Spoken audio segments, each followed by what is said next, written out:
I'm sure many of you are familiar with what's going on with the border crisis, as you can see by this recent video that was released. There's constant streams of people basically being allowed into the country.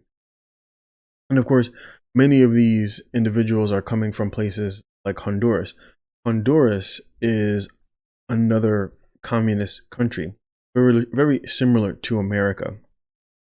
And so you're seeing a lot of these people coming in from south of the border, and overwhelmingly many of these individuals are either like from Mexico or El Salvador, Honduras, and many of these countries typically have a more communistic way.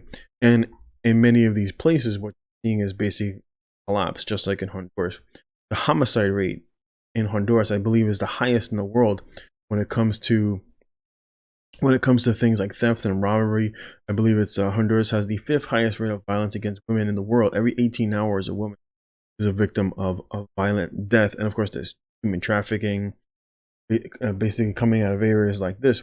And so you have a lot of these people who are basically fleeing their country, trying to move to America. As you can see, a lot of these individuals, the homicide rate is just, El Salvador is the highest, and then places like Mexico, Honduras, Guatemala, etc., that have the highest homicide rates. And this is typically what happens in communistic regimes, the inevitable collapse of the country. And so America is heading in a very similar direction. The only difference is that America, because it holds the reserve status that it's allowed, it basically hasn't met its full collapse. We are in the midst of a collapsing economy, which is why you're seeing so much money printing going on, because the government, and this has nothing to do with pandemic of 2020. This has more to do with what happened in 08, during the financial collapse of 08. And unfortunately, because they didn't allow things to, in essence, kind of reset and rebalance, in essence, they bailed out the banks, they bailed out, some of the housing, and they bailed out a lot of big businesses, like, for example, Ford, and of course, again, airlines during the 08 financial crisis, that the market never really reset. And there was never really an allowance for the financial market to basically find correct prices. Assets were no longer allowed to basically balance themselves out, and the market just dictate what were fair prices. And then, unfortunately, the powers that be chose to print, which is the exact same thing that is going on now, but even more so. Now, of course, eventually America will collapse fully, lose their reserve status, and another country will take over, more than likely places like China, which is set to pass America. I believe it's in 2026 or 2027. And that's primarily because America doesn't produce anything. Basically, China produces enough goods for many countries. They're able to create a surplus. And of course, as a result, America, for decades now, has been primarily a consumer economy. America doesn't produce anything. And so what you're seeing is a lot of debt being created, and realistic Americans aren't having kids, so the government has to import a lot of these individuals. And of course, the closest place is the southern border, which is why they were basically slow walking them into the country, and then giving them status, right? That's what Joe Biden said, even though he said that's not going to be the case. It's going to happen. You're talking about it with the Dreamers. And of course, moving forward, it will happen with many of those coming into the countries, because they printed so much money. And so it basically helps to stem the collapse, because really what they were doing is they were selling people's labor. That's basically what it is. When the government prints money, they're basically pulling money from the future and they're bringing it to the now. And it looks like they printed like 50 years into the future. So there's no growth. There's no possible growth, even though they'll talk about, next quarter is going to be positive GDP. And that's just because you just printed money and you handed it to Americans. There's so many people here that are unemployed, that are making more money off of unemployment than they are going back to work. The people are like, why would I go back to work when I can just get an unemployment check? I get a stimulus check. I'm good. And unfortunately, moving forward, that's why you see them talking about rising taxes, trying to raise taxes here in New York. And it's because we're at the tail end of a collapsing regime. And this is typically what you see. We saw that you saw the exact same thing in France. When France financially collapsed several years ago, that was the first thing. That was what they tried to do. They tried to tax the rich, and then the rich left. And so you're seeing the exact same thing here in America. The same thing happened in Greece when Greece collapsed, and the wealthy people in Greece also fled. You're seeing the same thing, for example, happening in where is it? In places like Lebanon, right?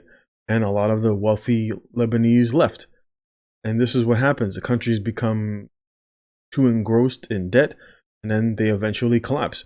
And this is going on from country to country to country, wherever there is a central bank.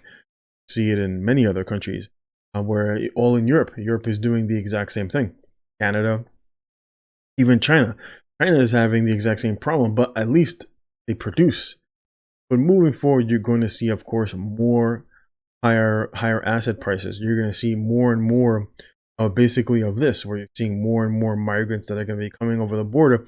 And it's just because, realistically speaking, Americans aren't having kids, and they need people to, in essence, live like debt slaves. And so since a lot of these people are typically coming from areas where communism was already practiced, it makes sense to bring these people in because they're already, in essence, indoctrinated by communism. And so a lot of these people will come here and they will recognize the form of government, but the government here will just basically print them out stuff, give them free stuff, put them on the dole, and basically put them to work. And it's just basically to try to work off the debt, which is what the government is basically counting on rising inflation. That's why if you're paying if you're paying attention to anything financial, and Powell is on TV, they're always like, we don't see any inflation, even though of course we're seeing the stock market rise, you're seeing housing market rise, and of course a lot of that is artificial. You're seeing like Bitcoin, I think it was like 40 billion of stimulus. 40 billion of stimulus. That means that people who were getting checks, people who were getting those unemployment checks, people who were getting the 1,400 checks, they're just literally throwing it into the market. That's why the market is going up. Why Bitcoin is going up. People aren't buying Bitcoin because they think that it's going to go higher. It's just that people are just speculating with money printed by the government, and eventually that party is going to end. And eventually that party is going to end, and America is going to experience eventually one of the greatest collapses that people will witness in their lifetime. And what you see going on in places like Honduras, and you see in places like going on in Lebanon, you're going to see here. Guarantee you. And of course, for many people, the government knew what they were doing when they put all these moratoriums in place, right? Of course, it was under the guise that they wanted to stop people from moving around because of the pandemic. But realistically speaking, what you see in a communist regime is basically the government buys all the assets. And that's why when you look, you see the Federal Reserve balance sheet is ballooning out of control as of August 2020. The Fed's balance sheet is nearly 7 trillion, total of which 3.7 trillion are notes, bonds, and nearly 2 trillion in mortgages.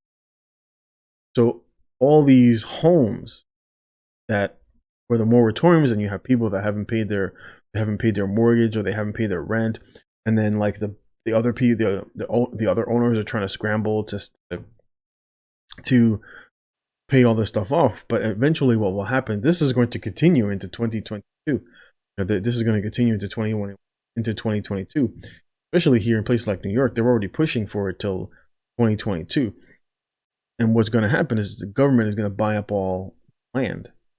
I know a lot of people are thinking the housing market is going to collapse, and we're going to have an opportunity. The government is going to buy it all. You look at places like California; they're already putting laws in place that is limiting all of these big institutions, American homes, from buying up all land. Overwhelmingly, it's going to go to the government. And this is what you see in like fascism, communistic societies. Reality. This is why the government picks and chooses who wins. Walmart's and Costco's, and they can stay open, but the small mom and pops, they down, right? That's fascism, straight fascism.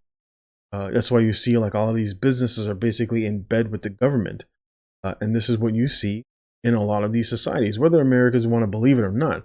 When most of the people in the neighborhood where I live is they're overwhelmingly upper middle class white, but most of the people who work in the service industry here are Hispanics, doormen, the people that work in the delis, and they all see it.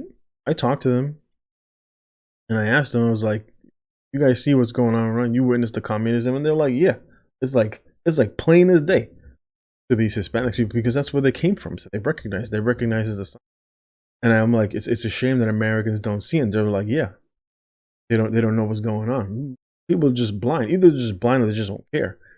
Especially now because a lot of people are just getting stimulus checks. So at least that's basically what's stopping the rioting. But it's also going to get used to Americans to some form of, 2,000 a month. They're talking about giving people perpetually until the pandemic is over.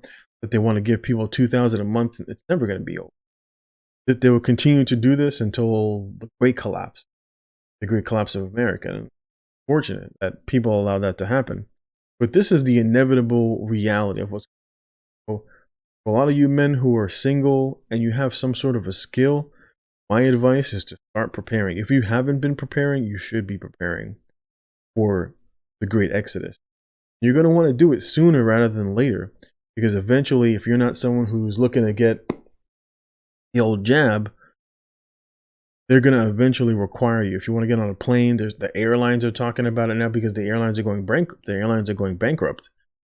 And many of them are saying if we don't get back to work by July, we're going to experience bankruptcy ourselves.